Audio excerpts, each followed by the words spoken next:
자, 오늘은 구약 인물 설교 네 번째 시간으로 히스기야에 대해서 말씀을 드리려고 합니다.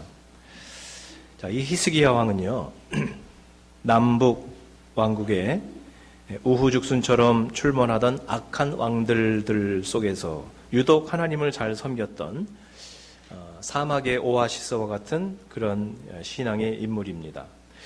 그의 아버지 아하스 왕도 상당히 극악한 이런 폭군이었고요. 우리 수요일 날 그 말씀을 전했었는데요. 또 그의 히스기야의 아들 므낫세도 극악한 왕이 되고 맙니다. 오직 히스기야만 선정을 베풀고 하나님을 잘 믿었던 그런 왕입니다. 자, 그에 대한 소개가 18장 초반부에 잘 나오고 있는데 한번 성경을 보시겠습니다. 18장 3절. 히스기야가 그의 조상 다윗의 모든 행위와 같이 여호와께서 보시기에 정직하게 행하여 그랬고요. 4절에 보면 그가 여러 산당들을 제거하며 주상을 깨뜨리며 아세라 목상을 찍으며 모세가 만들었던 놋뱀을 이스라엘 자손이 이때까지 향하여 분향함으로 그것을 부수고 느후수단이라 일컬었더라. 네.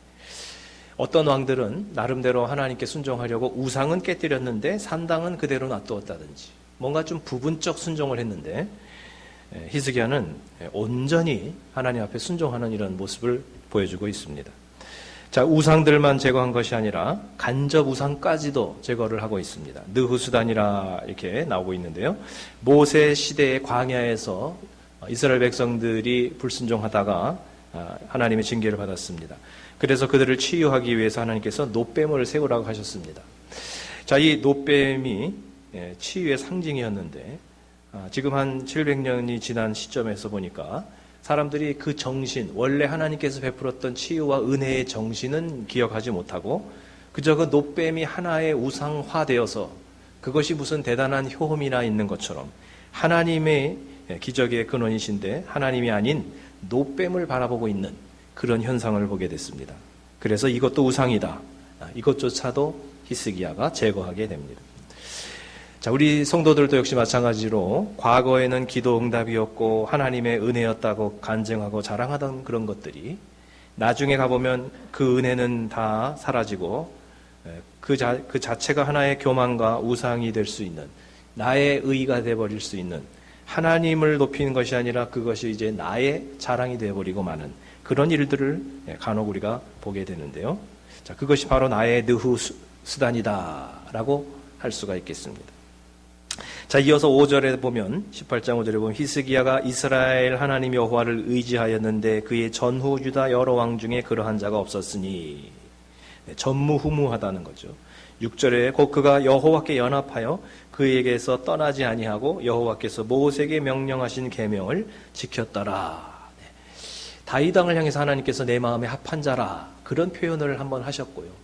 다윗 이후에 최고의 이런 신앙을 지금 히스기야가 가지고 있다고 하겠습니다. 다음 주는 다윗에 대해서 제가 말씀을 드리려고 합니다. 자, 7절에 보니까 이제 이렇게 하나님을 잘 믿고 하나님께 철저한 순종을 했더니 하나님께서 어떻게 하셨냐. 여호와께서 그와 함께 하심에 그가 어디로 가든지 형통하였더라. 네, 이렇게 하나님께서 복을 주셨다라고 하는 것입니다. 이렇게 전무후무한 신앙으로 완전한 하나님께 순종으로 이렇게 하나님 앞에 갔던 믿음으로 섬겼던 히스기야 왕인데요. 그에게 뜻하지 않은 큰 위기가 찾아오게 됩니다. 두 가지 큰 위기가 왔습니다. 여러분, 하나님을 잘 믿는 사람이라고 해서 인생에 어려움이 없는 게 아닙니다. 어떤 분들은 성령 충만하고 하나님 잘 믿으면 늘 만사형통하고 무병장수하고 뭐 정말 많은 축복을 받는다 이렇게 생각을 하는데 그렇지 않습니다. 우리 믿는 사람들도 하나님께 순종하며 살아간 사람들도 고난이 있습니다. 어려움이 있습니다. 다 약점이 있습니다. 그런데 우리 믿는 사람들이 다른 게 하나 있습니다. 그게 뭐냐면 똑같이 고난을 겪고 똑같이 시련을 겪기는 하는데요. 믿는 사람, 믿음의 사람은 그런 위기를 기도화해서 극복하는 실력이 있다. 이게 다르다는 것입니다. 고난이 없는 게 아니에요. 고난에 임하는 자세가 틀리다는 겁니다. 고난을 기도화할 줄 아는 그런 실력이 있다는 겁니다. 자, 그래서 신앙의 현주소는 기도가 아닌가 생각합니다. 그 사람의 믿음의 진가는 위기의 순간에 그가 어떻게 기도하는지를 보면 알 수 있다. 이렇게 이야기할 수가 있습니다. 형통하고 행복한 순간에 대단했던 믿음인데요. 고난과 위기의 순간에는 그 믿음이 온데간데 없어진다면 그 믿음은 분명 거품이 많았던 신앙이다. 이렇게 우리가 이야기할 수가 있습니다. 자, 히스기야가 만났던 인생 최대의 위기를 그가 어떻게 기도로 극복했는가, 그리고 어떻게 승리했는가, 이것이 오늘 설교의 주제입니다. 그 설교의 제목을요, 처음에는 위기의 남자 히스기야 이렇게 하려고 그랬는데 무슨 아침 드라마 제목 같아서 좀 불경건한 것 같아가지고, 그래서 위기에 강한 히스기야로 이렇게 좀 점잖게 바꿨습니다. 자, 첫째로 히스기야 왕이 만난 위기는 무엇이냐 하면 이건 국가적인 위기였습니다. 혼자만의 위기가 아니라 이 이스라엘 나라를 향해서 아수르 대군의 이런 침공이, 유다 침공이 있었습니다. 이 역사적으로 BC 721년경에 먼저 그 북쪽에 있는 북이스라엘이 함락이 됐습니다. 패망이 됐습니다. 완전 이제 손을 든 거죠. 나라가 그냥 없어져 버리고요. 다 끌려갔습니다. 이런 패망한 소식을 이제 721년에 이제 듣게 됩니다. 그것이 18장 10절에 나오고 있습니다. 3년 후에 그 성읍이 함락되니 곧 히스기야 왕의 제6년이요 이스라엘 왕 호세아의 제9년에 사마리아가 함락되매. 사마리아는 북이스라엘이거든요. 가장 큰 수도가 함락이 돼서 완전히 이제 그 나라는 패망한 겁니다. 이 소식을 들었을 때 얼마나 참 남쪽에 있는 사람들이 두려웠겠습니까? 자, 그런데도 불구하고 히스기야 왕은 아수르 왕을 섬기지 않습니다. 결국 20년 후인 BC 701년에 이게 역사적으로 다 증명이 되는 건데요.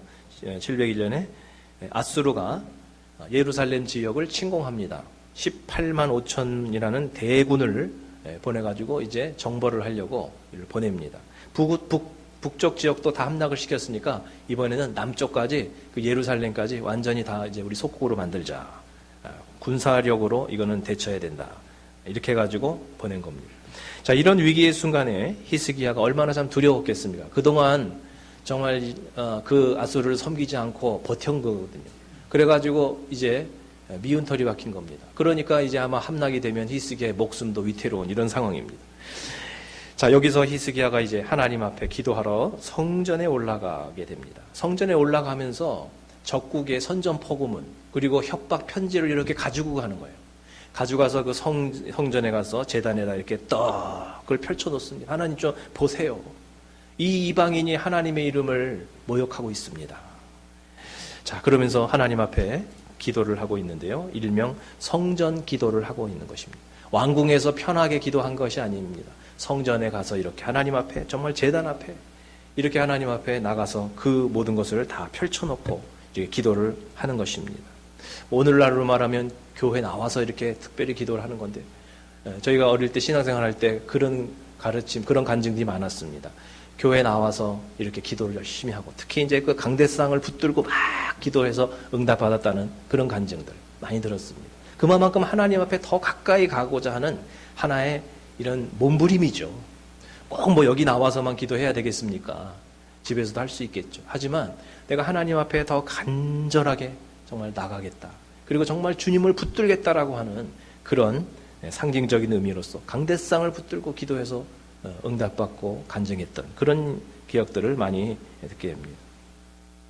자, 성전 기도를 해가지고 응답받으신 분들이 성경에도 나오는데, 사무엘의 어머니 한나도 성전에서 기도하다가 이 사무엘의 응답을, 아들의 응답을 받게 됩니다. 신약시대 시므온과 안나 선지자도 성전에서 기도하다가 기다리던, 수백 년, 수천 년을 기다리던 메시아를 보고, 아기 예수님을 보고 경배합니다. 베드로와 사도들도 시간을 정해놓고 성전에 올라가서 기도했다고 사도행전에 나오고 있습니다. 자, 여러분, 그러면 왜 성전에 나와서 이렇게 기도하는 것이 이렇게 특별할까요? 솔로몬 왕이 성전을 건축하고 나서 성전의 기도에 대해서 이렇게 축복하는 내용이 열왕기상 8장에 나옵니다. 하나님은 이 우주를 지으신 분이니까 어찌 이 인간이 만든 성전에만 계시겠습니까? 하나님은 어디에도 계십니다. 라고 먼저 고백을 하고, 그러나 이 성전에서 기도할 때 특별한 응답을 주세요. 특히 위기의 순간에 기도할 때 성전 기도를 하나님 더 응답해 주세요. 이런 기도가 나오고 있죠. 자, 열왕기상 8장 33절 34절 한번 다 같이 한번 읽어보겠습니다. 시작. 만일 주의 백성 이스라엘이 주께 범죄하여 적국 앞에 패하게 되므로 주께로 돌아와서 주의 이름을 인정하고 이 성전에서 주께 기도하며 간구하거든 주는 하늘에서 들으시고 주의 백성 이스라엘의 죄를 사하시고 그들의 조상에게 주신 땅으로 돌아오게 하옵소서. 히스기야가 이런 약속을 알고 있었기에 위급한 순간에 건성으로 기도하지 않고요, 이렇게 간절하게 기도하려고, 회개하며 기도하려고 성전으로 올라와서 기도를 하고 있는 것입니다. 인상적인 것은 그 인간의 협박 편지를 하나님 앞에 딱 이렇게 펼쳐놓고 기도한다. 그게 뭘까요? 하나의 제스처가 아니고요, 하나님이 지금 이 순간에 내 기도를 지금 실제로 듣고 계신다. 내가 하나님 앞에 이렇게 나와서 기도할 때 하나님이 정말 실제로 나를 보고 계신다라고 하는 믿음이 없이는 그렇게 하겠습니까? 그런 믿음이 있는 거죠. 그래서 펼쳐놓고 하는 겁니다. 혹시 여러분도 무슨 위급한 일이 있으면요, 뭐 이상한 뭐 IRS에서 통지를 받든지 이민국에서 이상한 통지를 받든지 그러면 그걸 가지고 와서 여기다 쭉 강대상에다 한번 펼쳐놓고 이렇게 한번 기도 한번 해보시기 바랍니다. 상징적인 거죠. 그만큼 하나님을 믿는다는 거죠.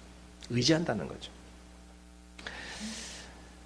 하나님께서는 이러한 히스기야의 기도를 응답해 주셨습니다. 이사야 선지자를 통해서 바로 이렇게 응답을 주시는 거예요. 아수르 군대를 물리쳐 줄 테니까 걱정하지 마라. 정말 놀라운 기적이 일어났습니다. 칼 한 자루 쓰지 않고요, 밤새 하나님께서 아수르 군대를 치셔가지고 아침에 보니까는 18만 5천 대군이 그냥 다 송장이 되어버린 겁니다. 전쟁 한번 하지 않고 하나님의 놀라운 기적으로 이렇게 물리쳐 주셨다라고 하는 이런 사실입니다. 이것이 바로 우연히 일어난 것이 아니고요, 히스기야가 간절하게 하나님 앞에 성전에 올라와서 기도했던 바로 그 기도의 응답인 것입니다. 저 개인적으로도 이 성전 기도, 특히 이제 교회에 나와서 하나님 앞에 기도하는 이것은 설명할 수 없는 특별한 은혜와 신비가 있다고 저는 생각을 합니다. 신학적으로 뭐 하나님은 무소부지하시기 때문에 여러분 집에서 기도하셔도 되고요, 뭐 직장에서 잠깐 기도하셔도 되고, 심지어 운전을 하면서 눈을 뜨고 기도해도 다 들으시고, 어디서 기도한들 하나님이 모르시겠습니까? 그것이 정답입니다만은, 특별히 하나님 앞에 피곤을 무릅쓰고 새벽에 일어나서 여기까지 정말 어렵게 나온다든지, 정말 시간을 정해놓고 우리 112 중보기도팀 이렇게 교회까지 와서 온라인으로 하는 것이 아니라 실제로 와가지고 이 교회에서 정말 기도를 하고, 또 이 성전에서 밤을 새워가면서 잠을 자면서 기도하는 이런 중보기도죠. 이런 모든 것들이 하나님의 특별한 은혜가 있다라고 저는 생각을 합니다. 재미있는 것은 한나의 이 성전 기도 신앙이 아들 사무엘에게 전수가 되어서 사무엘도 엄마처럼 성전에서 잠을 자면서 기도를 했고요, 그래서 그 시대에 하나님께서 쓰시는 그런 신앙의 인물이 된 것입니다. 가끔 보면 우리 2세들은 뭐 이렇게 교회 와서 기도하고 그런 거 거의 없거든요. 뭐 새벽 기도 그런 거 안 하잖아요, 우리 2세들은. 근데 위급한 순간에 저희 아이도 보면은 교회에 이렇게 달려 나와서 기도하는 모습을 가끔 봅니다. 너무 어려운 문제가 있으니까 교회 오면 우리 엄마가 있고 또 기도해 주시는 우리 집사님들이 있다, 그 생각을 하나 봐요. 그 와서 기도 부탁하고 이런 모습을 보게 됩니다. 1세들이 성전에서 잠을 자며 새벽을 깨어가면서 기도하는 그 성전 기도의 신앙이 우리 자녀들에게도 전수되기를 축원합니다. 이거는 전수할 만한 것입니다. 자, 두 번째 위기는 히스기야 왕 개인의 위기였습니다. 그가 불치병에 걸린 일인데요, 왕이 오른 지 14년 정도 되었을 때 그의 나이가 불과 한 37세, 38세 됐습니다. 얼마나 어린 나이입니까? 젊은 나이입니까? 그런데 이제 인생을 마감하게 된 겁니다. 자, 20장 1절에서 이사야는 그에게 사형 선고를 합니다. 너는 집을 정리하라. 내가 죽고 살지 못하리라. 이번에는 하나님께서도 너를 살려줄 수 없구나. 이제 인생을 정리해라. 소지품을 정리해라. 그 얘기입니다. 여러분 생각해 보세요. 만약 여러분이 좀 몸이 이상해가지고 패밀리 닥터를 보러 갔는데 의사가 이렇게 보더니 자꾸 이상한 표정을 짓는 거예요. 기분 나쁘게 표정을 짓는 거예요. 고개를 갸우뚱 하는 거예요.